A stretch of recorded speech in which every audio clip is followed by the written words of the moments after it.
এই ওড়নাটা কী করে বানালাম অনেকেই জানতে চেয়েছিল। খুব ইজি।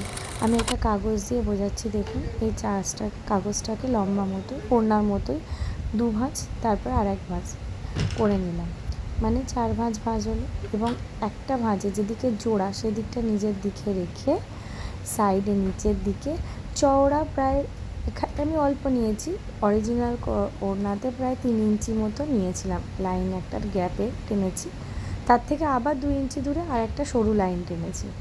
আর উপরে কর্নার টু কর্নার যেদিকটা জোড়া দিক, যেদিকে খোলা দিক নয়, সেদিকে একটা ট্রায়াঙ্গেল করে নিয়েছি।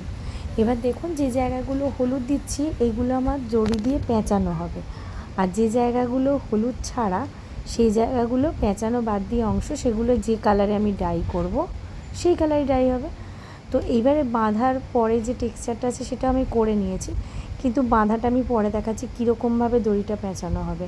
আর এটা হচ্ছে যে বেগুনি কালারে, যে প্রথমে ওড়নাটা দেখলেন আমি বেগুনি কালারে করছি, কিন্তু আমার পুরো কাপড়টা হলুদ ছিল।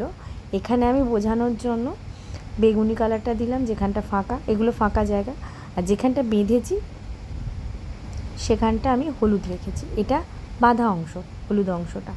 এবার দেখুন, এইরকমভাবে দড়ি দিয়ে সুতো যেখানে কালো কালো পেন দিচ্ছে ওই রকমভাবে লম্বালম্বি করে আমি দড়ি দিয়ে পেঁচিয়েছি। এবার মজার ব্যাপার, টাই অ্যান্ড ডাই একদিকে করলে 4 ভাঁজটা সম্পূর্ণটাই হয়ে যায়, ওড়নাটা পুরোটাই হয় একদিকটা কাজ করলেই। এটাই হচ্ছে ফাইনাল লুক।